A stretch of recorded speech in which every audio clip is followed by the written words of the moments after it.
নমস্কার বন্ধুরা, Bengali food and cookie স্টাইলের আরও একটি নতুন পর্বে আপনাদের সকলকে স্বাগত জানাই। বন্ধুরা, আজকে আমি গরুর দুধ দিয়ে আপনাদেরকে ছানা সন্দেশ তৈরি করে দেখাবো। তো দেখুন, এখানে আমি দুধ নিয়েছি, এখানে 2.5 কিলো মতন দুধ আছে। তো এই দুধটা আমি প্রথমে ছানা কেটে নেব। এই ছানাটা আমি আজকে ভিনেগার দিয়ে কাটবো।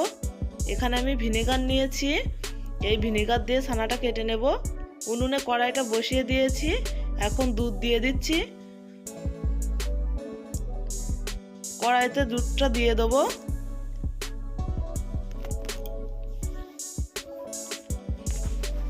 বন্ধুরা, আমার এ ধরনের ভিডিওগুলি দেখতে হলে আপনারা অবশ্যই চ্যানেলটি সাবস্ক্রাইব করবেন। দেখুন, দুধটা আমি উনুনে দিয়ে দিয়েছি, উনুনটা জ্বালিয়েও দিয়েছি। দুধটা প্রায় গরম হয়ে এসছে। এই দুধটা আমি উতলে নেব।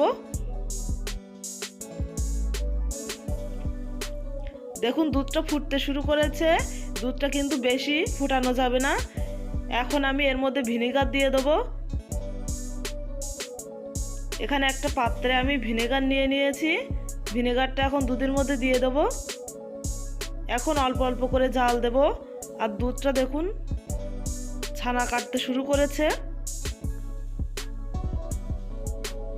বন্ধুরা, আমার এ ধরনের রান্নাগুলি যদি আপনাদের ভালো লাগে তাহলে অবশ্যই চ্যানেলটি সাবস্ক্রাইব করে পাশে থাকবেন। দুধের মধ্যে এখন আমি হালকাভাবে নাড়াচাড়া করতে থাকবো, তাহলে ছানাটা খুব ভালোভাবে কেটে যাবে। আমি আজকে ভিনেগার দিয়ে ছানাটা কেটেছি, দেখুন কত সুন্দর হয়েছে। আপনারা কিন্তু লেবুর রস কিংবা ছানার জল দিয়েও ছানাটা কাটতে পারেন, তাতেও খুব ভালো হবে। তো এখানে আমার ছানাটা কেটে নেওয়া হয়ে গেছে। এখন ছানার থেকে জলটা ঝরিয়ে নিতে হবে। দেখুন জলটা কত সুন্দর পরিষ্কার হয়েছে। এখন আমি উনুন থেকে কড়াইটা নামিয়ে নেব। এখানে একটা সুতির কাপড় নিয়েছি, এই কাপড়ের মধ্যে ছানাটা দিয়ে দেবো যাতে জলটা ভালোভাবে ঝরে যায়। হাতায় করে আমি ছানাগুলো তুলে তুলে কাপড়ের উপরে দিয়ে দিচ্ছি। বন্ধুরা, আমার এ ধরনের রান্নাগুলি যদি আপনাদের ভালো লাগে তাহলে অবশ্যই চ্যানেলটি সাবস্ক্রাইব করে পাশে থাকবেন। কাপড়টা আমি এখন জল থেকে তুলে নিচ্ছি যাতে জলটা ভালোভাবে ঝরে যায়। এইভাবে ধরে একটু কিছুক্ষণ বেঁধে রেখে দেবো। দেখুন, এখানে আমি বেঁধে রেখেছিলাম, এখন খুলে নিয়েছি। আর ছানাটা কত সুন্দর হয়েছে, পুরো জলটাই কিন্তু ঝরে গেছে। এখন এটা কড়ার মধ্যে নিয়ে নিয়েছি। এখন হাত দিয়ে একটু ভেঙে নিচ্ছি যাতে একটু ঠান্ডা হয়, হাত দিয়ে মাখতে পারি।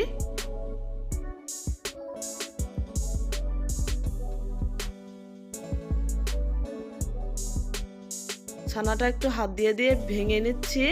এর মধ্যে এখন দিয়ে দিচ্ছি 2 চামচ ময়দা।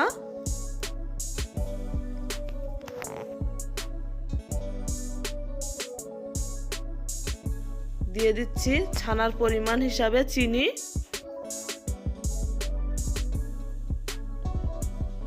এই ময়দা আর চিনি দিয়ে ছানাটাকে একটু মেখে নেব। এই ময়দা দিলে কিন্তু সন্দেশটা একটু নরম হবে, খেতে ভালো লাগবে। চিনি আর ময়দার সঙ্গে ছানাটাকে ভালো করে মাখিয়ে নিচ্ছি। এখন দেখুন কড়াইটা উনুনে বসিয়ে দিয়েছি, এখন খুন্তি দিয়ে নাড়াচাড়া করছি। এইভাবে অল্প অল্প জাল দিয়ে আমি 5-6 মিনিট ভালো করে জ্বালিয়ে নেব, তাহলে কিন্তু সন্দেশটা রেডি হয়ে যাবে।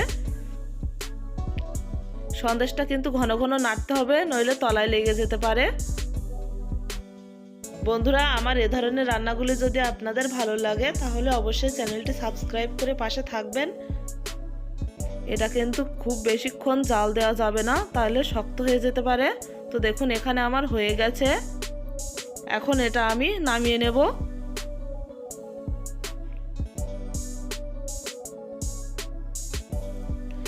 উনুন থেকে কড়াইটা নামিয়ে নিয়েছি, এখন একটা প্লেটের মধ্যে এটা তুলে নিচ্ছি। সন্দেশটা দেখতে কিন্তু খুবই সুন্দর হয়েছে আর নরমও হয়েছে। বন্ধুরা, আপনারা বাড়িতে এইভাবে গরুর দুধ দিয়ে ছানা তৈরি করে সন্দেশ তৈরি করবেন, দেখবেন খেতে খুবই ভালো লাগবে।